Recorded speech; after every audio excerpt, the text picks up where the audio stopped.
오늘부터는 5장이 되겠습니다. 4장까지 잘 왔죠? 잘 안 왔어요? 잘 왔죠? 무사고 운전하셨죠?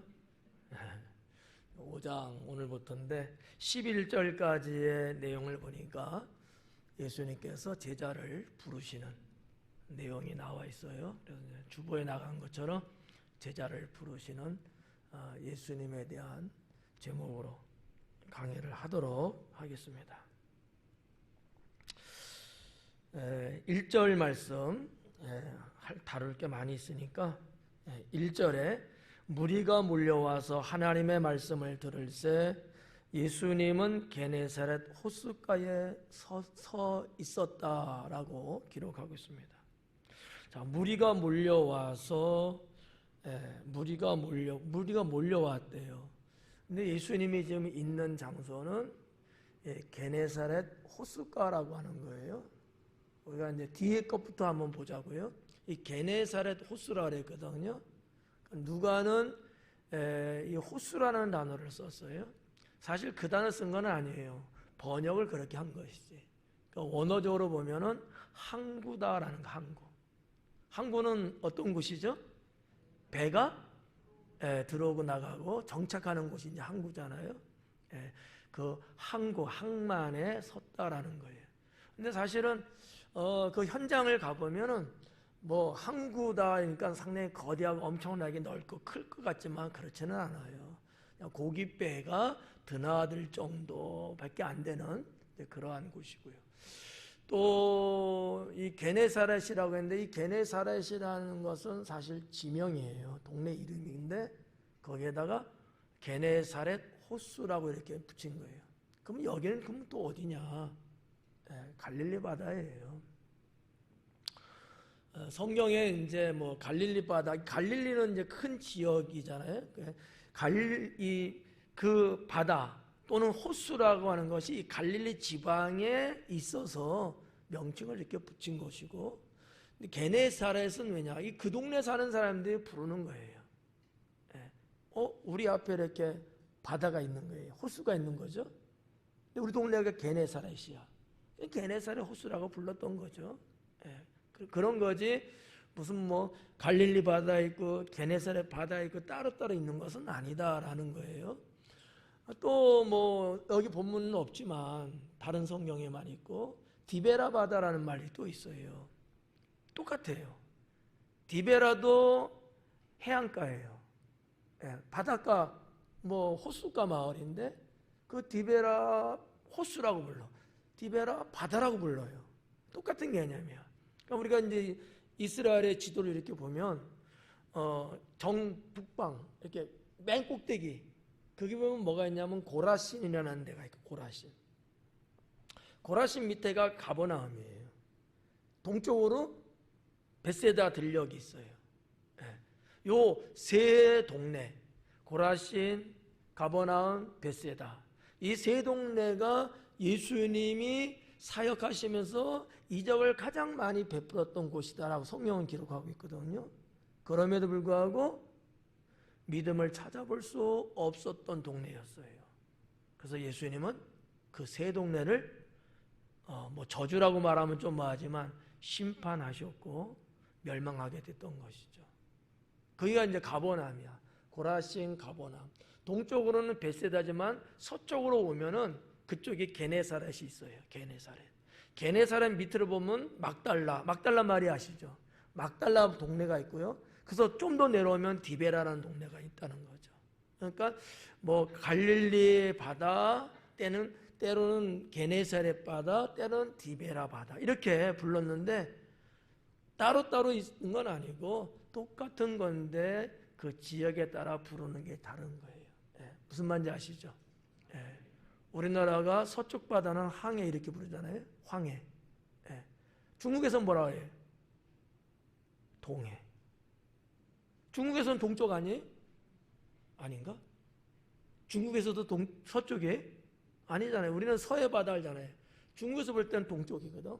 이런 것처럼 장백산이냐 백두산이냐 이렇게 부르는 것처럼 부르는 것이 다를 뿐이지 이 게네사렛 호수라는 얘기는 보편적으로 다 알고 있는 갈릴리 바다를 말하는 건데, 이 게네사렛이라는 동네의 항구는 크지는 않습니다. 요거는 기억하셔야 돼요.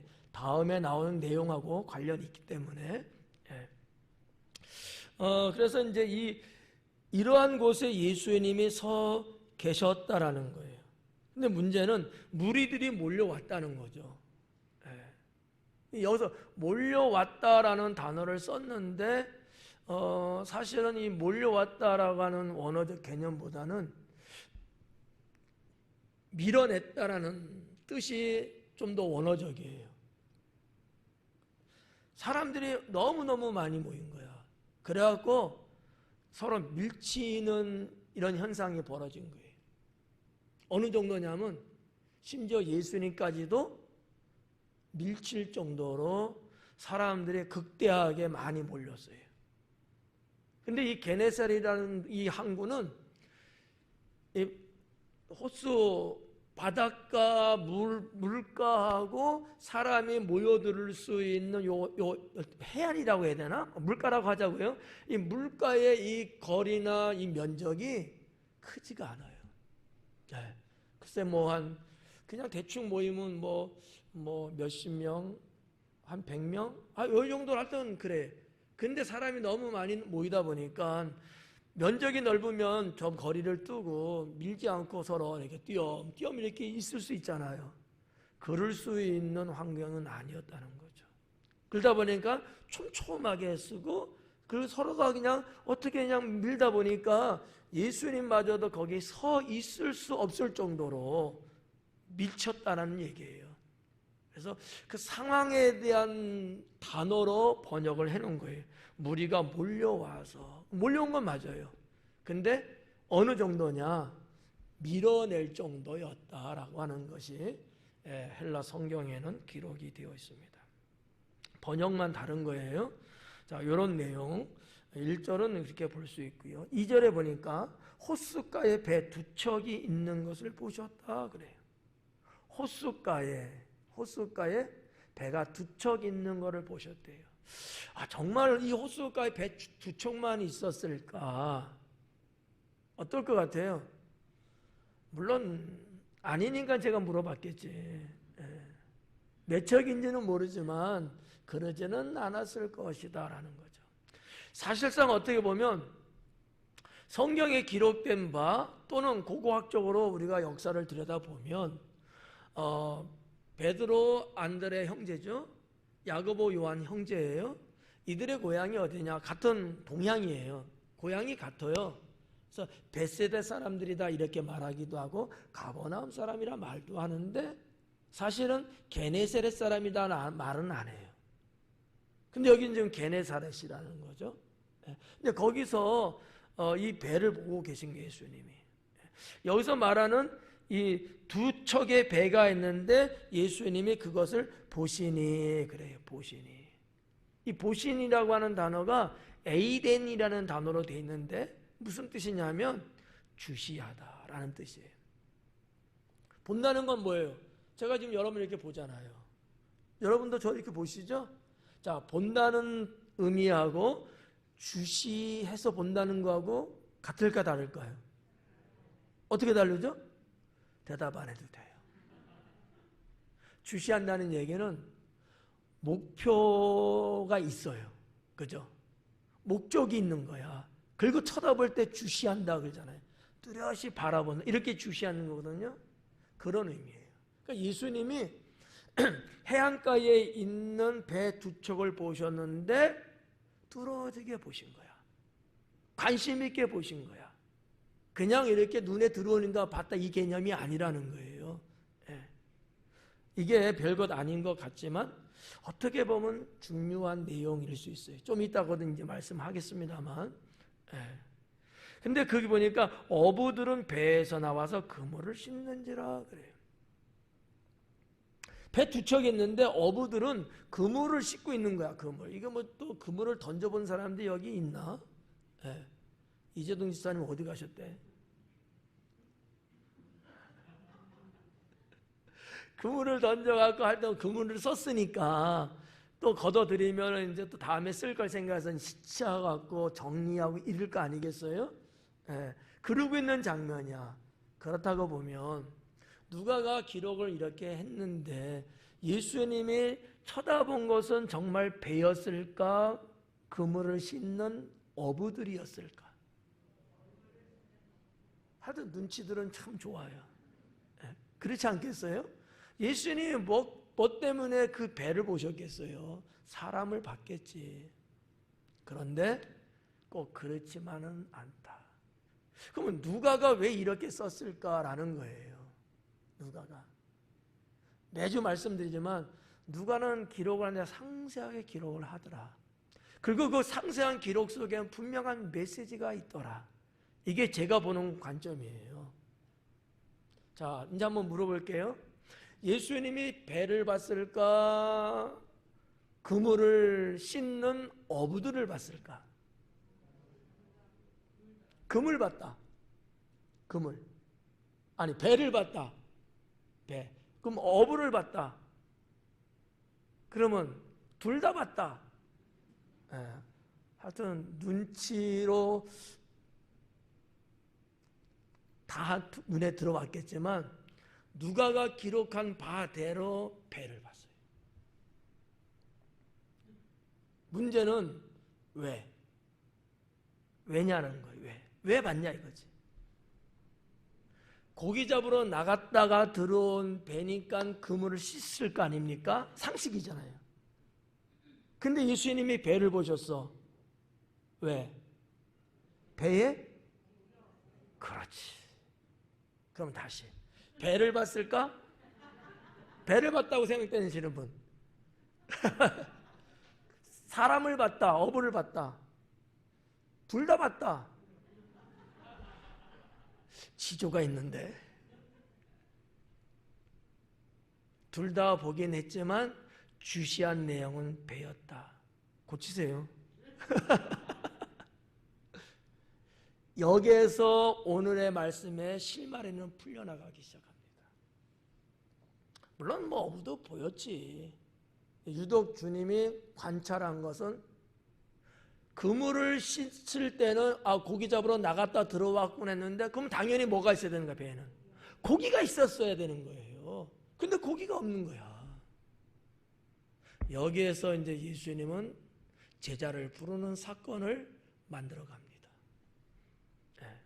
우리도 뭐 배 보죠. 배가 뭐 조그만 배도 아니고 좀 등치가 있었을 배일 거예요. 그 당시에 배, 그러니까 주 1세기 때의 고깃배, 이것이 그 수면 밑에 있는 것을 건진 것들이 있거든요. 그걸 복원했어요.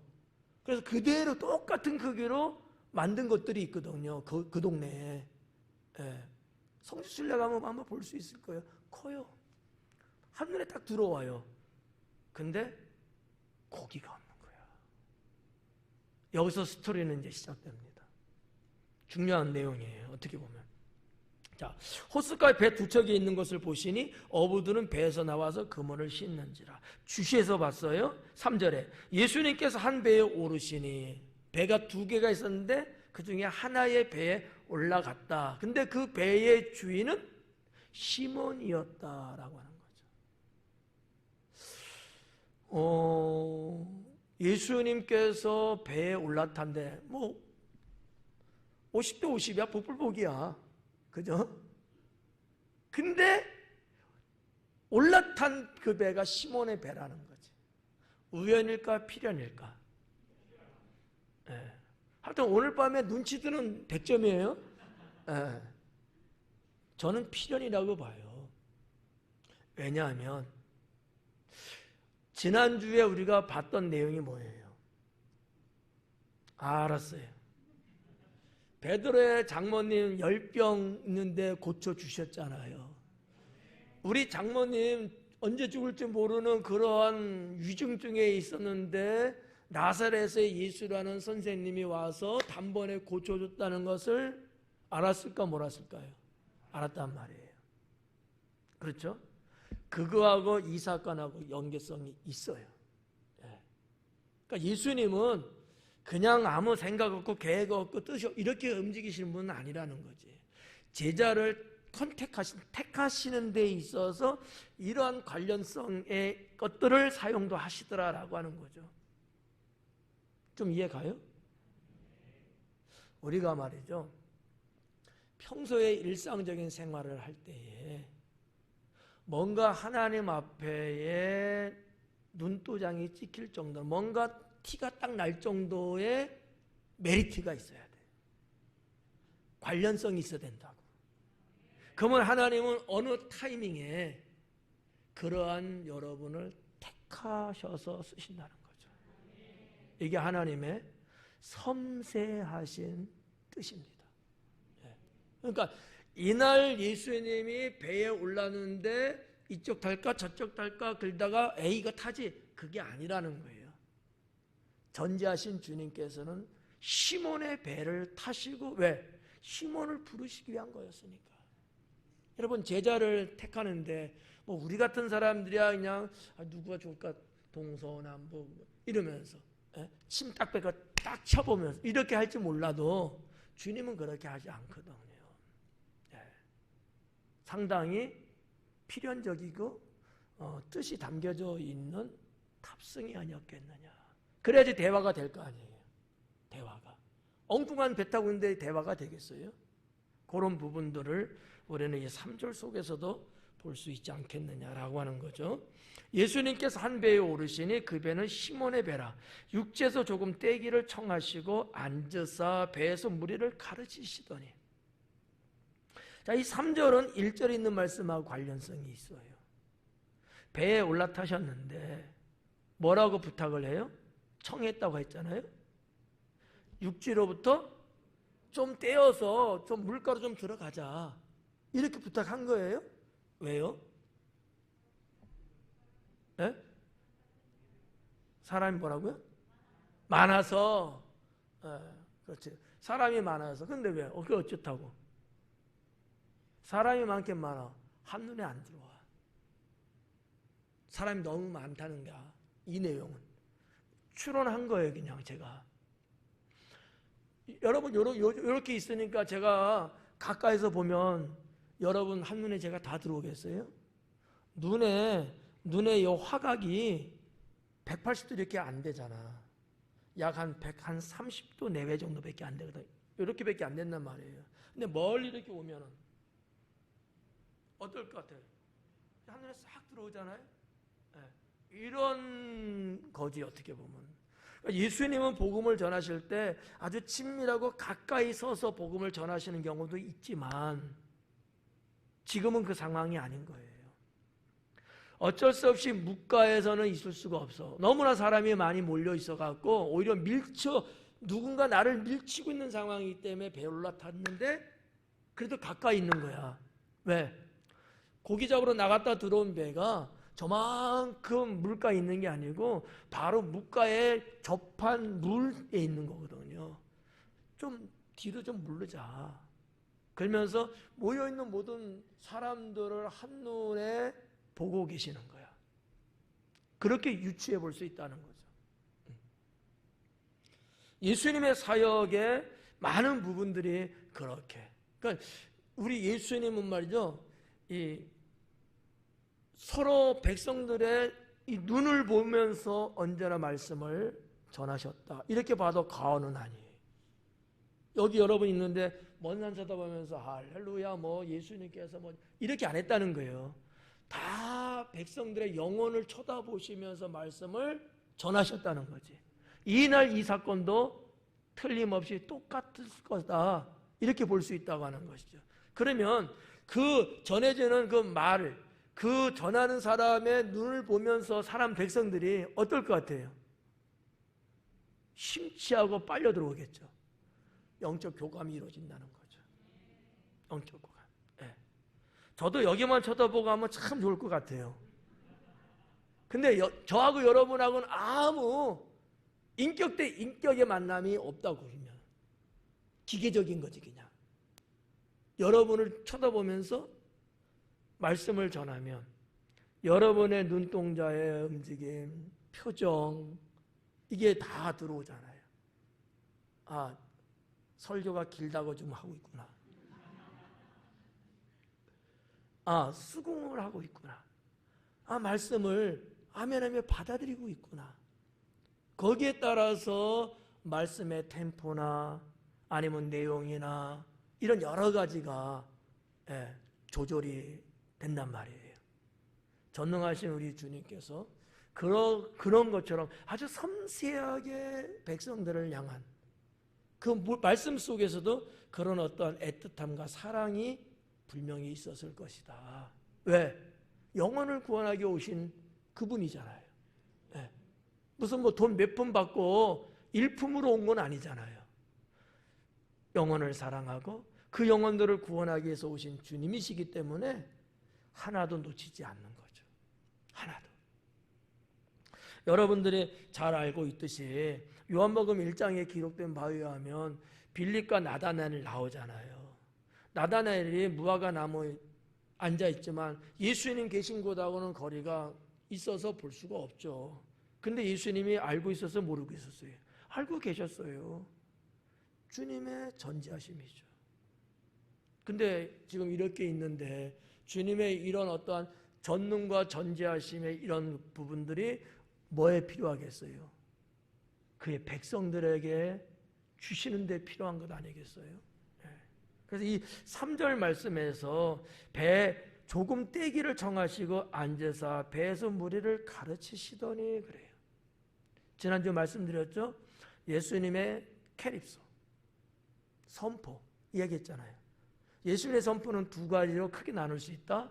하나는 가르치는 거, 디다스칼로스, 가르치는 거.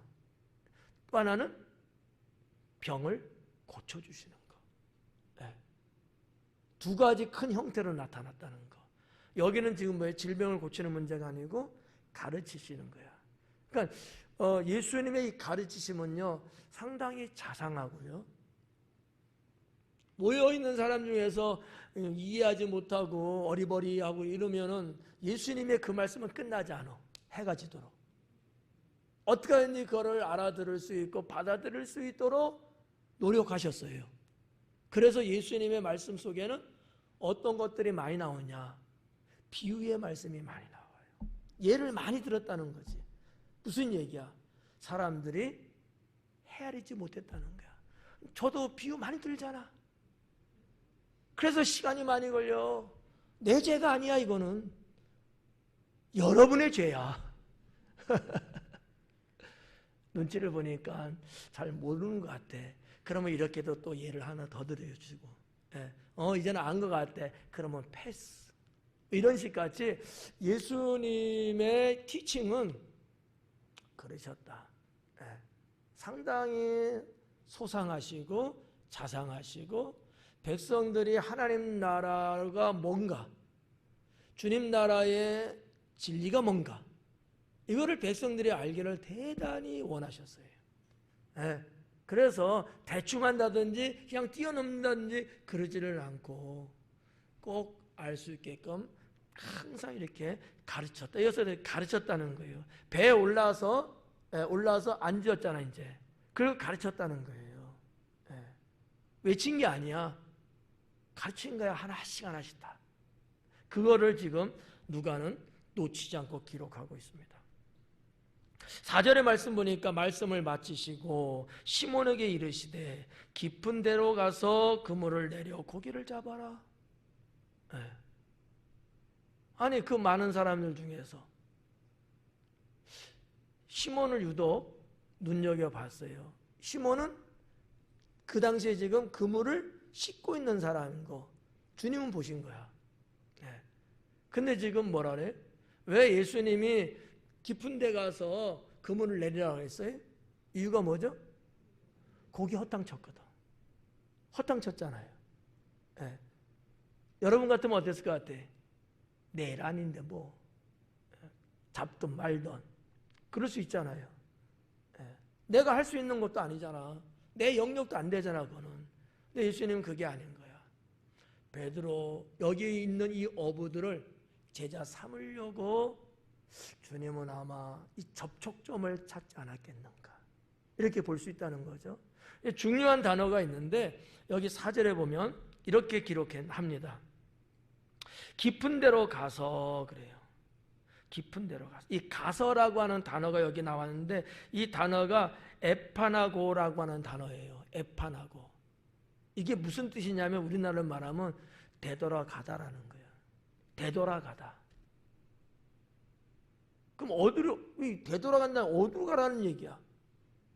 베드로는 깊은 데 가서 고기 잡으려고 금을 던지고 또 던지고 밤새도록 했어요. 그죠? 근데 헛땅 찍어 왔어. 근데 우리 지금 성경에는 뭐라고 썼어요? 그냥 깊은 데로 가라고 번역해 놨어요. 그러면 베드로가 던졌던 그 깊은 곳도 있고 가지 않고 저쪽도 깊은 곳이 있고 어디 가라는 거야? 목적 방향이 없어. 원어에는 그게 있는 거야.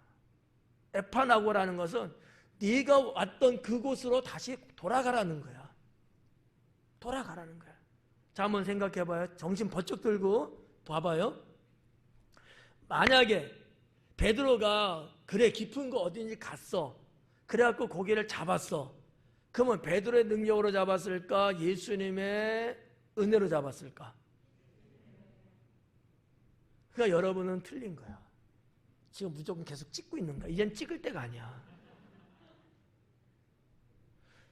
내가 깊은데 A라는 지구에 가서 던져서 실패하고 돌아왔는데 그냥 깊은 데를 가라면 거기 가겠어요? 여러분 같으면? 실패한 곳인데? 밤새 실패했는데?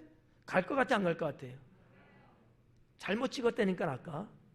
그게 안 간다고. 멍청하지 않은 이상 가겠어. 멍청해도 안 가. 그럼 어디로 가요? 안 갔던 데 갈 거 아닙니까? 그래 거기서 고기를 엄청 잡아왔어. 그러면 누구의 능력으로 잡은 거냐고요? 그거야. 예수님의 말씀은 그게 아닌 거예요. 그래서 내가 실패했던 그곳으로 다시 가서 금을 던지라는 거예요. 그러면 잡힐까 안 잡힐까요? 안 잡히는 게 맞아. 근데 주님은 가래. 가서 던졌는데 잡혔어 안 잡혔어요? 잡혔어요. 그러면 베드로의 능력으로 잡은 거예요? 주님의 은혜로 잡은 거예요? 이게 중요하다는 거지. 우리가 세상을 살고 인생을 살아가면서 때로는 이렇게 저렇게 실패하고 실수하고 어쩌고 이런 게 있잖아. 그러면 우리는 다시는 해요 안 해요? 하고 싶지가 않아. 또 실패하는데 트라우마가까지 생겼어. 안 하죠. 근데 주님은 때로 얘야 다시 가라 이러시거든요. 아유 안 가요. 아시잖아요. 내가 그렇게 하면 또 어떡하라고. 안 가려고 발버둥 쳐. 근데 주님은 그래도 가라 이러시거든요. 그러면 여러분 믿음 같으면 가잖아. 그렇다고 쳐. 가잖아요. 그게 진짜라는 거지. 그게 진짜인 거야. 특히 뭐 이제 사업이라든지 어떤 뭐 작업이라든지 이런 부분도 있지만 특히나 우리가 살면서 사람과 사람 사이의 관계성적인 데서 좀 실패하는 경우들이 좀 있잖아요. 서로 교감하는 데 있어서. 그러면 어때요? 기분도 상하고 감정도 상하고 그러면서 다시는 보나봐라 이러잖아. 내가 다시는 보나봐라 그러잖아요. 장로님 안 그래? 응? 아니 장로님이 그렇다는 게 아니고 보통 우리들이 그러지 않냐는 거지. 아니, 괜히 물어봐서 장로님한테 권사님 어때? 그러지 않아요? 네. 나 같아도 그럴 것 같아. 아니 잘하자고 하고 쭉 해왔는데 어디서부터 틀어졌는지 서로 상했어. 근데 그거 다시 가서 뭐 할 수 있겠어요? 안 하지. 이게 우리 사람이라는 거예요. 근데 때로는 하나님이 그런 자에게 다시 가라는 거예요. 왜? 하나님 화목하기를 원하시니까. 하나님 원수까지도 사랑하라 하시니까. 아멘. 이제 여러분 이제 가세요 안 가세요? 그 정도 갖고 갈까? 대답이 가시죠? 이게 진짜 신앙이다라는 얘기예요. 베드로가 이렇게 할 때는 뭔가 이유가 있지 않았을까라는 거지. 여러분 베드로가 뭐 믿음이 대단한 사람이었을까요? 예수님 몰라요. 언제 봤다고? 안면 없어요. 그런데 자기 장모님 병 치료해 준 분이 예수님이에요. 이 간접 경험이 있는 거야. 간접 체험이 있는 거야. 그렇죠. 그러니까 갈까 말까, 될까 말까 이런 것이 있을 수 있는데 베드로는 두말하지 않고, 우리가 밤새 했지만 실패했어요. 그렇지만 말씀을 의지해서 가겠습니다. 여기에는 예수님의 능력을 받아들였 모습이 있는 거야. 누가는 그 부분을 지금 기록하고 있는 거예요. 깊은 데로 가서, 깊은 곳, 네가 실패했던 그 장소로 되돌아가서 그물을 내려 고기를 잡아라. 네. 그거 아니에요? 예수님 부활한 후에도 베드로에게 다가섰던 것도 그거 아니겠어요? 네. 5절에 보니까 시몬이 대답하여 이르되 선생님, 우리들이 밤이 새도록 수고하였으되 잡은 것이 없었습니다. 여기서 지금 선생님이라는 단어가 번역됐어요. 이 선생님이라는 것은 이 에피스타테스라는 단어로 되어 있어요. 에피스타테스. 근데 보편적으로 부르는 선생님은 디다스칼로스예요. 근데 지금 시몬은 누구나 다 디다스칼로스라고 부르는 호칭을 쓰지 않았다는 얘기지. 에피스타테스라는 단어를 썼다는 얘기지. 이 에피스타테스라는 단어의 뜻이 뭐냐? 좀 국가로 말하면 행정장관 정도 되는 그 정도. 또 일반 사조로 보면은 뭐 사장님, 대표자, 주인, 뭔가 이렇게 직급도 있고 일반적이지 않은 사람, 그 정도에 되는 사람을 향해서 쓰는 용어가 이 용어예요. 근데 베드로가 이 용어를 쓸 이유가 없어요, 사실은. 네. 여러분, 나사렛 예수라고 하는 사람, 베드로라는 사람, 두 사람하고의 연관관계를 이렇게 볼 때 아무 관계 없어요. 근데 아마 들었을 거야, 소문은. 그때는 베드로가 예수님을 어떤 사람이라고 봤을까? 나사렛 예수예요. 그렇잖아요. 네. 이게 다른 거야. 근데 자기가 이렇게 가까이 보니까 가르치고 있는 거야. 그러면 뭐예요? 교사인 거야. 자꾸 이게 지금 달라져요. 아무 관련 없는 사람으로 봤는데 이제는 자기 장모님을 고쳐준 사람, 능력을 행사하고 사람의 힘이 아닌 뭔가 신적 능력을 지닌 사람, 그러다 보니까 이게 에피스타테스라는 단어를 쓰게 됐다는 얘기지.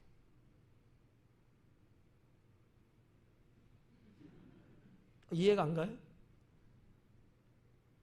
그냥 아무도 모르는 사람한테 선생님, 이 선생님은 그냥 하는 소리야. 근데 그분이 어떠한 혜택을 줬다니 뭐 하면은 호칭이 달라질 거 아니에요. 호칭이 달라진다고. 이러한 변화가 일어나기 시작해요. 나중에 뒤에 나옵니다만 나중에는 베드로가 예수님께서 뭐라고 말하냐면 큐리, 내 생명의 주인인, 이렇게 바뀌어요, 호칭이. 무슨 얘기야? 예수님을 정확하게 좀 알아가고 있는 과정에 있는 거예요. 누가가 이거를 표현하고 싶었던 것 같아요. 그래서 시몬이 대답하이르되 선생님, 우리들이 밤이 새도록 수고했어요. 근데도 잡은 것이 없었거든요. 근데 말씀에 의지하여, 아주 중요하죠. 말씀에 의지하여. 여기서 나오는 이 말씀에 의지한다는 이 말씀은 레마예요. 이 5장 1절에 보면 하나님의 말씀을 들을새 말할 때는 로고스였어요. 그리고 4절에 나오면 말씀을 마치심에 할 때는 라곤이라고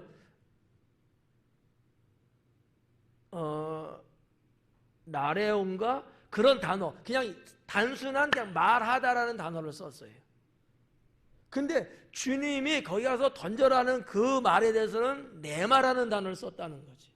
똑같은 말씀이야. 근데 사용된 언어는 달라. 단어는 뜻이 있지 않겠어요?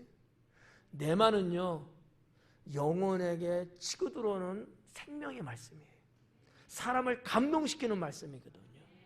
그러니까 시몬은 예수님의 말씀을 지금 여기 5절에 와서는 어떻게 지금 받아들인 거예요? 내 영혼을 승화시키고 내 영혼에 감동 주는 말씀으로 본 거야. 감동되지 않았으면 여러분 가겠어요? 감동되고 도전됐으니까 간 거 아니에요. 그 말씀을 내가 의지해서 간다는 거지. 그 말씀을 의지해서. 그냥 하는 소리 그거 갖고는 안 가요. 그러니까 시몬은 그 주님의 이 말씀을 듣는 순간 주님으로부터 나오는 영감, 능력, 영적인 소통함을 느낀 거야. 믿어진 거지. 그걸 의지해서 난 간다. 내가 바다의 마린보이야. 내가 잔뼈가 굵은 사람이야. 나 뱃사람이거든. 프로페셔널이에요. 그런 나의 스펙을 갖고 내가 다시 간다 이게 아니고 그거로 나는 실패한 사람이다. 이제는 당신이 나에게 말하는 그 말을 내가 의지하고 간다. 이거는 180도 다른 거거든요. 우리도 그렇게 살아야 돼요. 내 힘으로, 내 능력으로, 내 스펙으로, 내 환경으로, 백으로 그거로 아니고 오직 하나님 말씀만을 의지해서 내가 한다. 여기에는 하나님의 초자연적인 능력이 나타나는 거죠. 이게 신앙이라는 거예요. 이게 신앙. 나는 할 수 없지만 나 갖고는 안 되지만 주님이 함께 하시면 된다. 이게 신앙이 아니겠어요? 5절에서 이와 같은 부분을 우리가 볼 수 있다라는 거죠. 내가 그물을 내리리이다. 내가 그물을 내리겠다. 순종하겠다는 거예요. 따르겠다는 거예요. 왜? 자기 장모님의 병을 고쳐준 능력을 자기가 간접적으로 체험했거든. 아, 이분은 말씀으로 내 장모님도 고치고 말씀으로 하나님이 이적도 일으킨다는 것을 간접적으로 알아. 직접 자기가 체험한 건 없어. 시몬은 이러한 어떤 팩트가 있는 거야. 팩트가 사실이. 여러분 같으면 어때요? 나는 아니지만 내가 체험한 건 아니지만 내 옆에 있는 집사님이 체험했어. 그러면 나는 어떻게 해야 돼요? 하나님의 역사를 믿어야지. 시몬이 지금 그런 케이스거든. 그런 케이스예요. 근데 사실 우리는 어떨 때는 시몬보다 못한 거야. 너는 너고 나는 난 거지. 근데 시몬은 말씀을 의지해서 그 말씀을 의지하는 건 맞는데 여기에도 배경이 있지 않았겠냐는 거. 제가 볼 때는 그 배경이 장모님 병 한순간에 딱 고쳐주신 거. 나머지 사람들에 대한 거는 다 그거는 거리가 멀어. 근데 장모님은 내 가족이잖아요.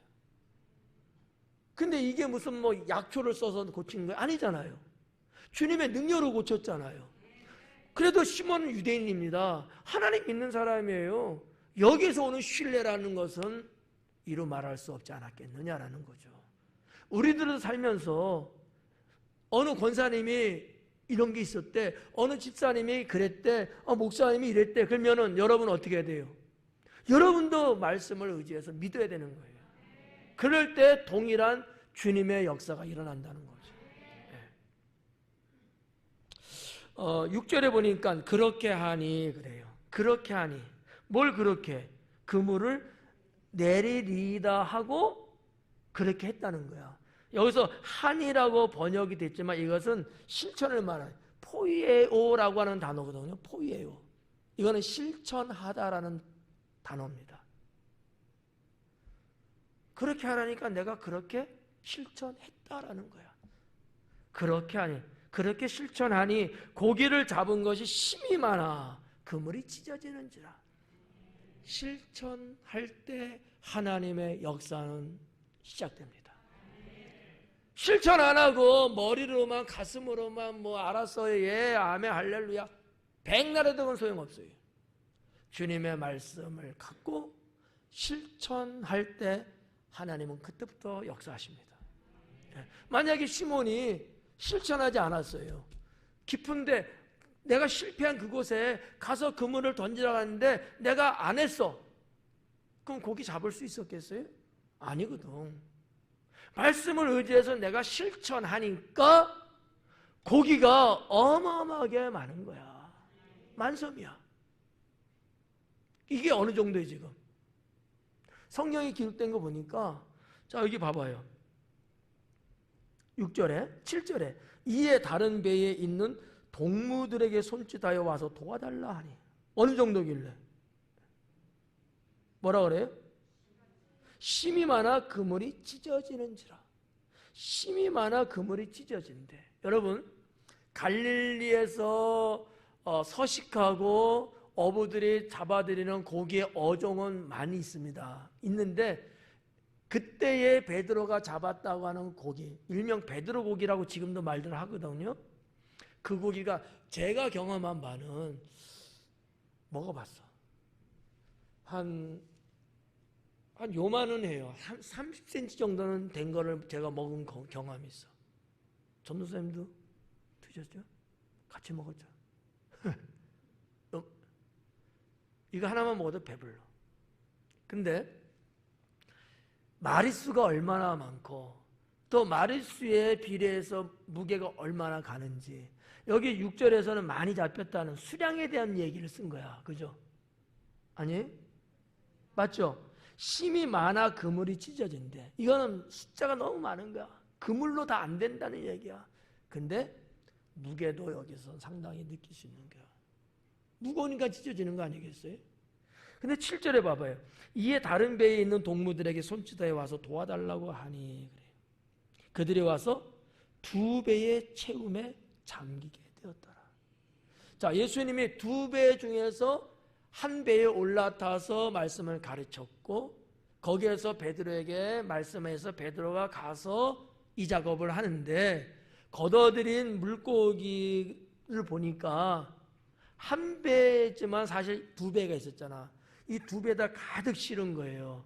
근데 얼마나 이게 많고 무거웠던지 배가 물속으로 쭉 들어가더라는 얘기지. 이 저녁 친구들은 감성도 없고 아멘 아니에요? 그렇잖아요. 네. 놀라운 거 아니에요? 이거를 누가가 기록을 하면서 제자를 부르시고 예수님이 메시아 되심에 대한 간접적 증거를 조금씩 확대해 나가기 시작하고 있는 거거든요. 지금 오늘 이 5장의 말씀은 예수님이 제자를 부르시는 첫 번째 사건이에요. 12제자지만 12제자지만 그 내용을 여기 이렇게 쓴 거예요. 이 고기를 낚는 사건을 통해서 둘의 관계가 남남의 관계에서 스승과 제자의 관계가 됩니다. 시몬 베드로가 7절에 이에 다른 배에 있는 동무들에게 손짓하여 와서 도와달라 그래요. 여보 걔들 빨리 좀 와, 빨리 좀 와. 큰일 나겠어. 손짓을 하면서 오라는 거예요. 근데 누가는 그 사람들에 대해서 뭐라는 단어를 썼냐면 동무라는 단어를 썼어요. 동무. 이 동무라는 단어는 메토코스라고 하는 단어거든요. 메토코스. 무슨 뜻이냐면 공동의 축복에 참여한 자라는 뜻이에요. 누가가 사용한 단어야. 메토코스. 하나님의 축복이 있는데 그 축복에 공동으로 참여했다는 거야. 그러면 우리가 이 단어 하나를 볼 때 베드로가 하나님께 받은 축복, 그 체험의 영적인 축복, 그 사건에 동참하는 저쪽에 있는 어부들 여기에 왔어요. 이들도 그 축복 안에 들어왔다는 얘기거든. 우리가 신앙생활을 하면서 이 메토코스의 관계를 가져야 합니다. 네. 그렇잖아요. 여러분이 하나님의 축복의 사람이고, 근데 누군가 여러분이 있는 그 자리에 동참하는 거야. 그도 그 축복을 누리게 되고. 좋잖아요. 네. 여러분, 제가 간간히 말씀드리잖아. 하나님 은혜의 자리. 누가 복 받는 그 자리. 엄한 데 가 있지 말고, 그런데 자꾸 참여하는 신앙을 가져야 돼. 이 메토코스의 뜻을 누가는 동물, 친구로 이렇게 말한 거야. 번역을 동물이라고 했어요. 길게 설명하기 뭐하니까. 우리의 개념에서 동무하면은 그냥 같이 어울리고 다니고 이런 동무가 아니라는 걸 알아야 된다는 거지. 하나님이 제자를 부르시는, 잘 들어요, 중요한 거 이제. 하나님이 베드로를 제자로 부르시는 그 축복의 자리에 다른 어부들이 동참하게 됐어요. 이들이 누굴까? 야고보와 요한이에요. 주님이 그들까지도 제자로 부르시는 거예요. 놀라운 거 아니에요? 나만 놀랍나? 네. 이런 부분들을 누가는 너무 상세하게 서술을 했다. 마태복음, 마가복음에 없어요. 누가만 독특하게. 예. 그래서 저도 그렇고 여러분도 그렇고 이렇게 축복의 자리에는 우리도 동참하자. 은혜가 있는 곳에는 따지지 말고 나도 거기에 머물자. 좋잖아요. 네. 그런 부분들. 자, 이렇게 되니까 8절에 봐봐요. 시몬 베드로가 이를 보고 예수의 무릎 아래 엎드려. 자, 시몬 베드로가 이를 보고 예수님의 무릎 아래 엎드렸대요. 좀 이상한 거 없어요? 이거 맞추면 석사 정도는 될 것 같은데. 신학 석사. 빨리 자수해. 모른다고. 1절서부터 지금까지 7절까지 쭉 오면서 시몬이라는 이름이 계속 왔잖아요. 8절에 와서는 베드로 이름이 등장합니다. 시몬 이름은 누가 지어준 이름? 부모님이 아마 졌을 거야. 할아버지든 할머니든. 아무튼 가정에서 졌겠지. 베드로라는 이름은 예수님이 지어준 이름이에요. 인간의 이름인가 하면 이거는 하늘의 이름이라는 거지. 누가는 이 부분을 이제 기록을 해서 시몬 베드로. 왜일까? 뭔가 인생의 반전을 이야기하려고 하는 거예요, 지금. 네. 그렇지 않으면 계속 시몬으로 내려가야지. 베드로라는 이름을 썼을 때는 뭔가 신앙적인 거, 예수님의 제자라고 하는 이런 쪽으로 전환하기 위해서. 아까 여러분 눈치껏 잘 찍던데. 네. 그런 부분이 있다. 상황의 변화가 이제 오기 시작하는 거예요. 8절서부터. 그래서 시몬 베드로가 이를 보고 예수님의 무릎 아래 엎드렸다. 무릎 아래 엎드려서. 무릎이 어디예요? 여기잖아요, 여기. 그죠? 여기 아래 엎드렸다는 얘기는 어느 정도예요? 땅바닥에 납작 엎드린 거야. 왜요? 내가 상대할 수 있는 존재가 아닌 거야. 그래서 베드로가 여기에서 신앙 고백을 합니다. 신앙 고백이 뭐예요? 네. 그것도 신앙 고백이긴 하지만 가장 핵심적인 신앙 고백은 그렇지. 큐리에. 그렇게 불러본 적이 없어. 예수님을 그렇게 여기지도 않았어. 나사렛 예수고 그냥 선생이고 그냥 좀 훌륭한 대단한 사람이 이렇게 쭉 불러온 거예요. 베드로가. 근데 이 사건을 보면서 장모님 사건도 그렇고 자기가 프로가 고기를 잡으면 얼마나 잡는데 실패한 그곳에서 말씀 의지해서 했는데 엄청나게 잡아낸 이런 어떤 신적 상황을 보면서 완전히 꼬꾸라진 거야. 그래서 그의 입에서 나온 신앙 고백은 큐리해. 당신은 나의 생명의 주인이십니다 하고 납작 엎드렸던 거예요. 여러분 이렇게 엎드려 보셨어요? 해봐. 꼿꼿하게 서서 기도하지 말고 바닥에 납작 엎드려서 한번 기도해봐요.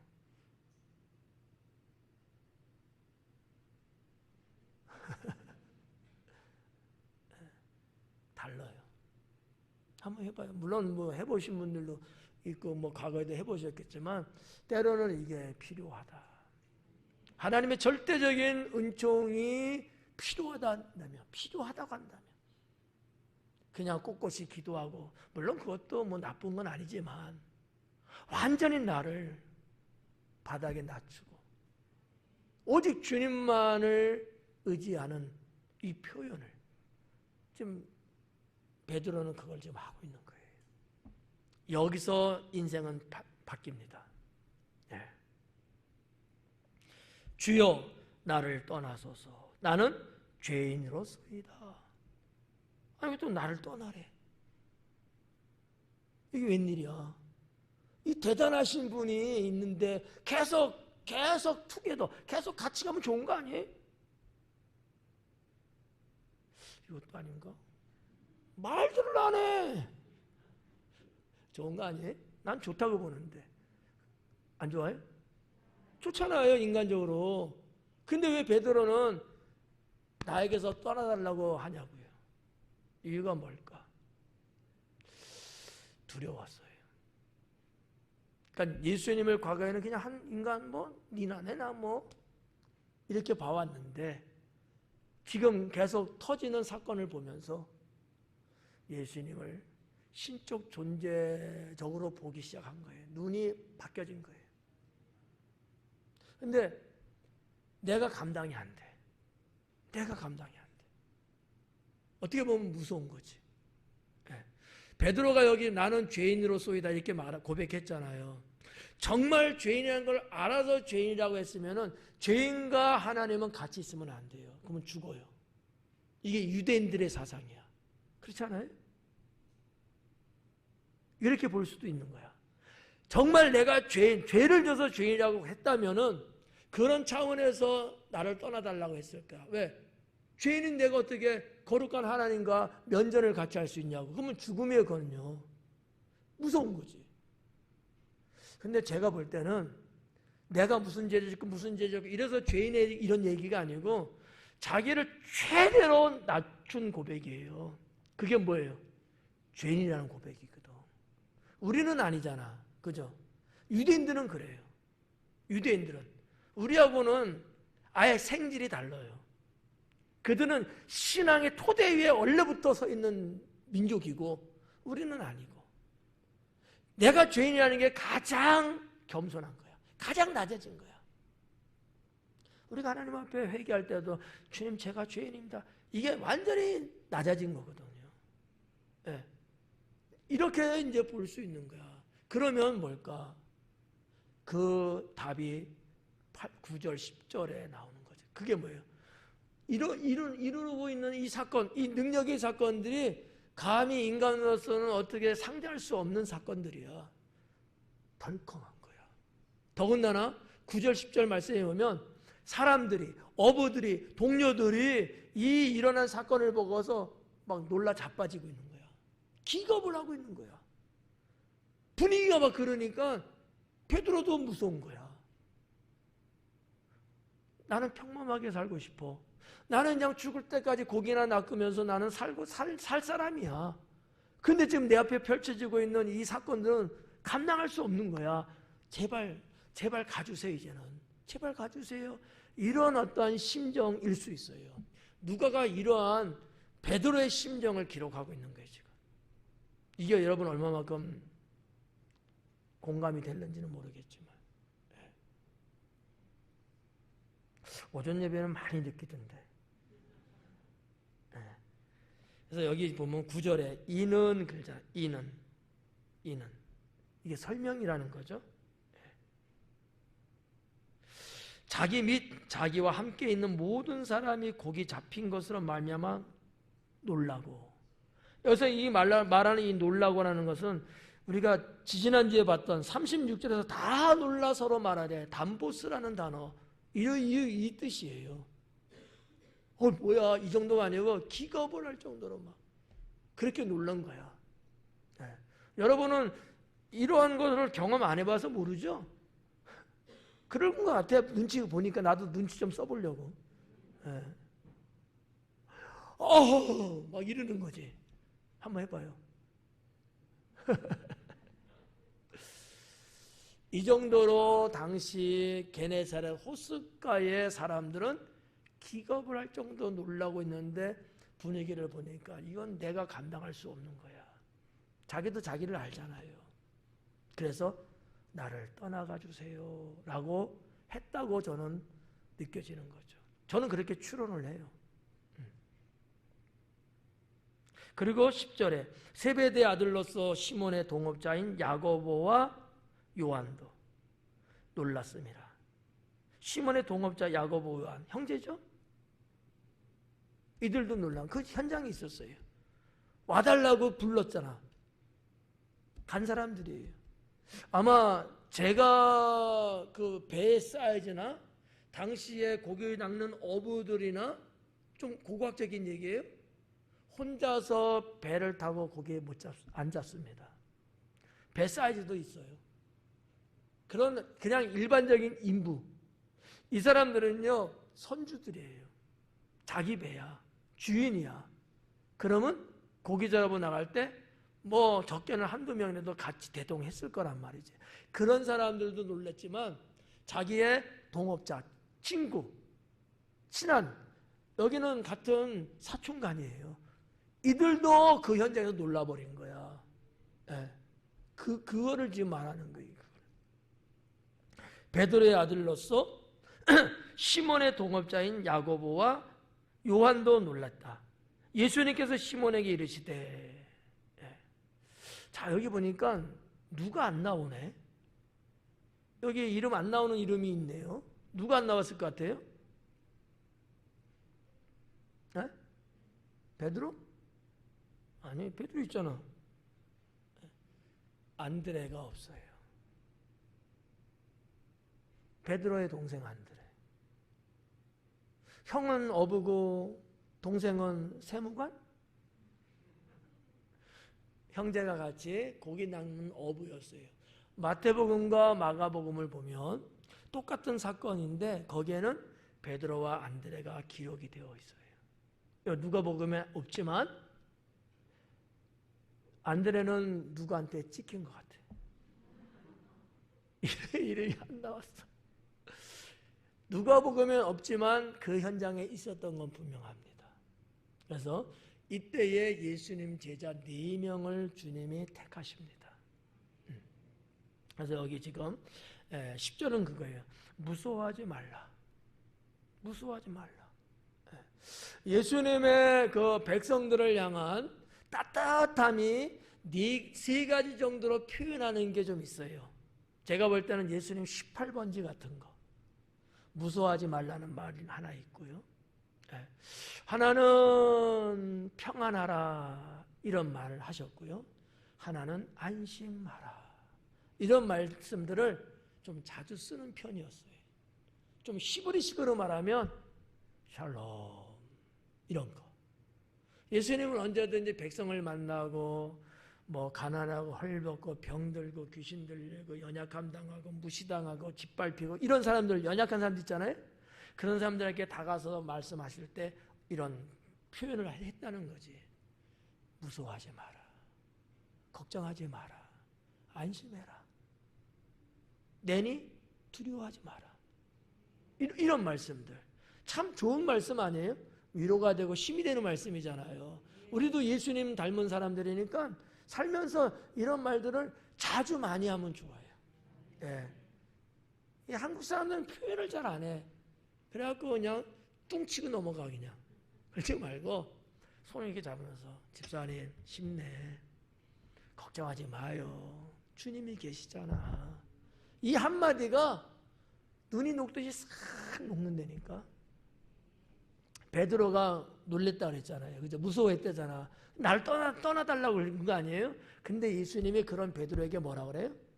무서워하지 마라. 무서워하지 말라는 거야. 이러면서 관계를 맺어요. 관계를. 이게 평생 가는 거야. 뭐라 그래? 이제 후로는 내가 사람을 취하리라. 이제 후로는 것은 시간적 개념이 아니고요. 상황의 개념이에요.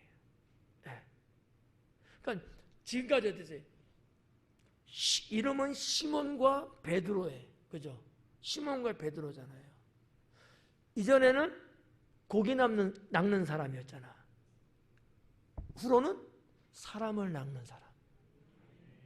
이렇게 인생이 확 전환되는 것을 누가가 지금 기록하고 있는 거예요.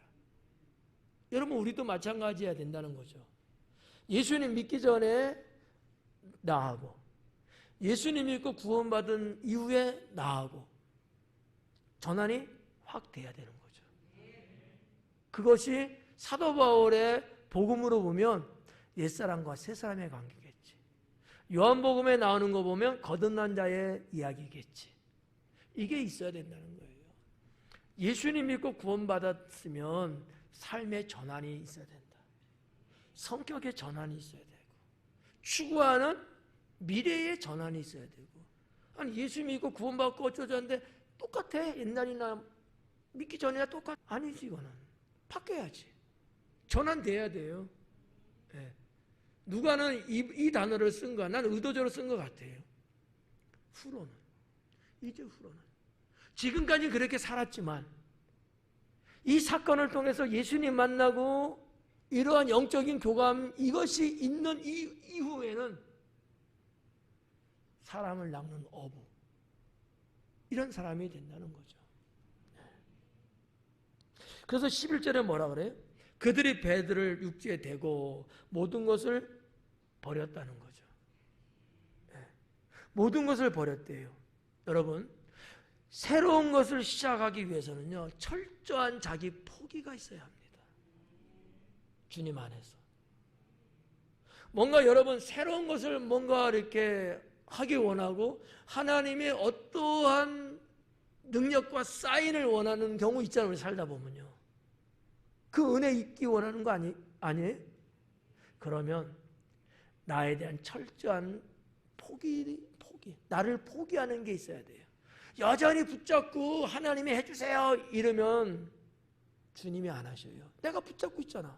뭔가 의지하고 있잖아 지금. 내가 붙잡고 내가 의지하고 내가 계획한 거 다 내려놔야 돼요. 철저한 자기 포기. 그러면 주님께서 일하기 시작합니다. 그래야지 나중에도 주님의 은혜였습니다 이러지.